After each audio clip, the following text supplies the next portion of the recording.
Hello friends, आज हम पढ़ेंगे 16 सोमवार की व्रत कथा। एक समय शिव पार्वती भ्रमण करते हुए मृत्युलोक में अमरावती नगरी में आए। यहाँ राजा ने सुंदर शिव मंदिर बनवाया था। शंकर पार्वती वहीं ठहर गए। एक दिन पार्वती शिव से बोली, नाथ, आज चौसर खेले हैं। खेल प्रारंभ हुआ। उसी समय पुजारी पूजन करने वहां आया। पार्वती ने पूछा, पुजारी जी बताओ, जीत किसकी होगी? वह बोला, शंकर जी की। जबकि जीत पार्वती की हुई। पार्वती जी ने मिथ्या भाषण के कारण पुजारी को कोढ़ी होने का श्राप दे दिया। कुछ काल बाद जब अप्सराएं पूजन के लिए आई, पुजारी से कोढ़ी होने के कारण पूछा। पुजारी ने सब बताई। अप्सराएं बोली, पुजारी तुम 16 सोमवार का व्रत करो, शिवजी तुम्हारा कष्ट दूर करेंगे। पुजारी ने व्रत की विधि पूछी। अप्सराएं बोली, सोमवार को संध्योपासनापरांत आधा सेर गेहूं के आटे के 3 भाग करें और घी, गुड़, दीप, नवेद, बेलपत्र आदि पूजन की सामग्री लेकर संध्या काल में विधि पूर्वक पूजन करें। बाद में 1 भाग शिव को अर्पण करें, शेष 2 भाग प्रसादी वितरित कर प्रसाद लें। इस विधि से 16 सोमवार व्रत कर 17वें सोमवार को 5 सेर गेहूं के आटे की बाटी का चूरमा बनाकर भोग लगाकर बांट दे। फिर सुकुटुंब प्रसाद ग्रहण करें। ऐसा करने से शिवजी तुम्हारे कष्ट दूर करेंगे। यह कहकर अप्सराएं स्वर्ग को चली गई। पुजारी यथाविधि व्रत कर योग मुक्त हुआ और पूजन करने लगा। कुछ दिन बाद शंकर पार्वती आए।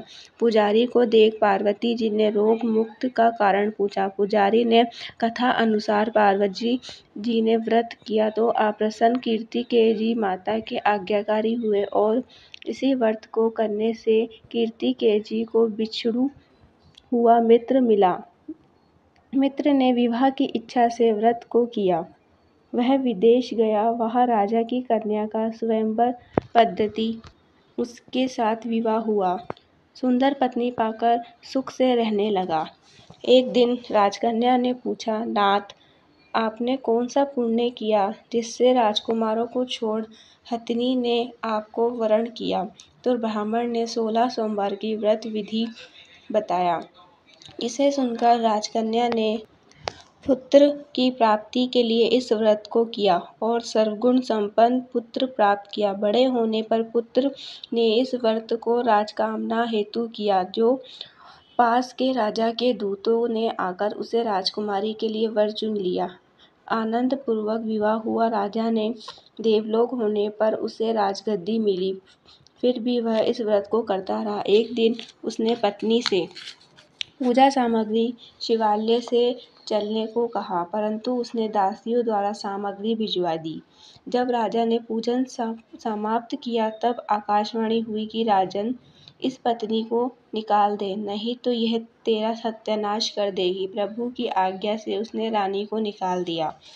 रानी दूसरे नगर में एक बुढ़िया के पास गई। एक दिन बुढ़िया ने उसके सिर पर सूती की पोटली रख दी। बेचने हेतु भेजा। रास्ते में आंधी से पोटली उड़ गई। बुढ़िया ने उसको फटकार कर भगा दिया। वहां से रानी तेली के यहाँ पहुंची तो सब माट चटक गए तो उसने भी निकाल दिया।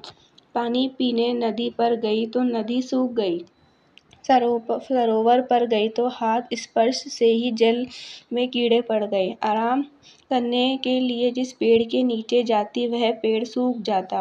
वन और सरोवर की यह दशा देख वाले भी गुंजाई के पास ले गए। उसे देखकर गुंजाई जी समझ गए यह अबला आपत्ति की मारी है।